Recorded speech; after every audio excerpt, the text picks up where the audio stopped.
Sarah, hello Jason, how are you? It's been a long time since we last met. Jason, oh, hi Sarah, I have got a new job now and is going great. How about you? Sarah, not too bad. Jason, how often do you eat at this cafe? Sarah, this is my first time. My friends kept telling me the food was great, so tonight I decided to try it. What have you been up to? Jason, I have been so busy with my new job that I have not had the time to do much else, but otherwise, me and the family are all fine. Sarah, well, I hope you and your family have a lovely meal. Jason, yes, you too.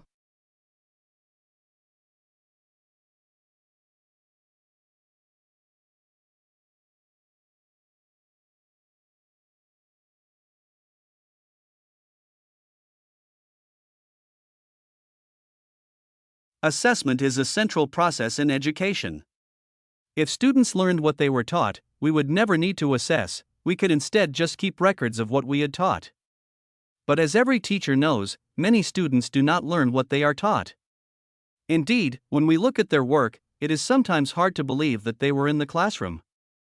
In fact, it is impossible to predict with any certainty what students will learn as the result of a particular sequence of classroom activities.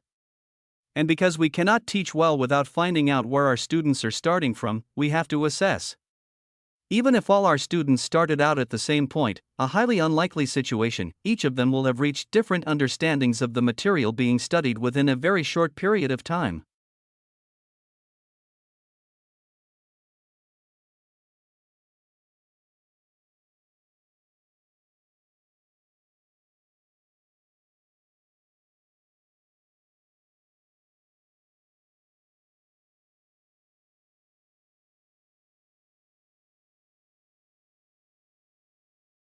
Reliability and validity are two critical ideas for understanding standardized tests. To understand the difference between them, we can use the metaphor of two broken thermometers. An unreliable thermometer gives you a different reading each time you take your temperature, and the reliable but invalid thermometer is consistently 10 degrees too hot. Validity also depends on accurate interpretations of results. If people say results of a test mean something they don't, that test may have a validity problem. Just as we wouldn't expect a ruler to tell us how much an elephant weighs, or what it had for breakfast, we can't expect standardized tests alone to reliably tell us how smart someone is, how diplomats will handle a tough situation, or how brave a firefighter might turn out to be.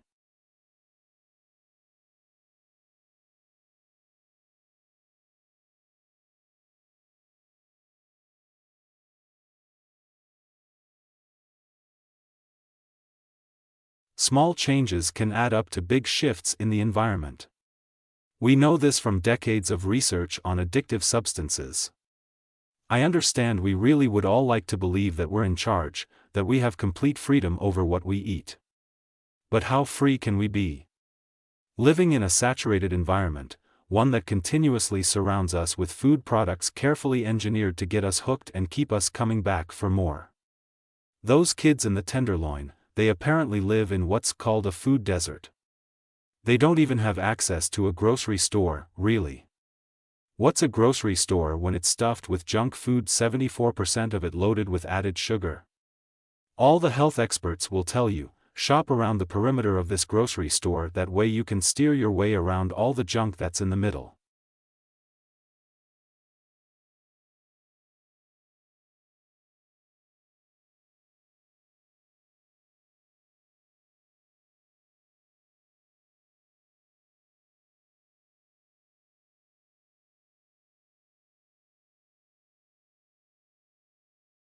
Looking out of a window, you can determine the current season based on the visible natural elements. This practice of observing biological events in relation to seasonal and climate changes is known as phenology. By examining the leaves of a tree or plant and assessing the qualities of sunlight outside, you can deduce the season. Phenology has been utilized by humans since ancient times. For example, noticing daffodil buds pushing through the snow indicates the arrival of spring, while witnessing leaves transition from green to red and observing migrating birds signals the onset of autumn. The term phonology originates from the Greek words pheno, meaning to show or appear, and logos, meaning to study.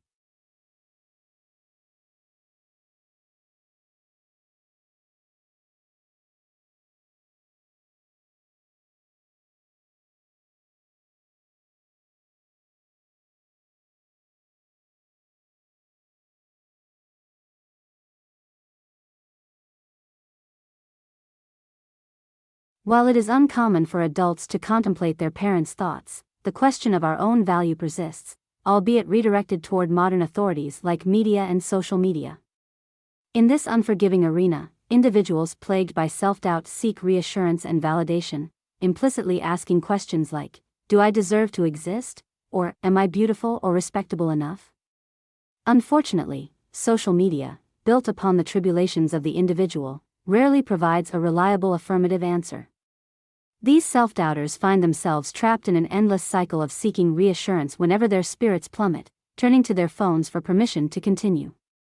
If this resonates with us, we should be curious about and perhaps envious of those who enjoy freedom from such anxieties.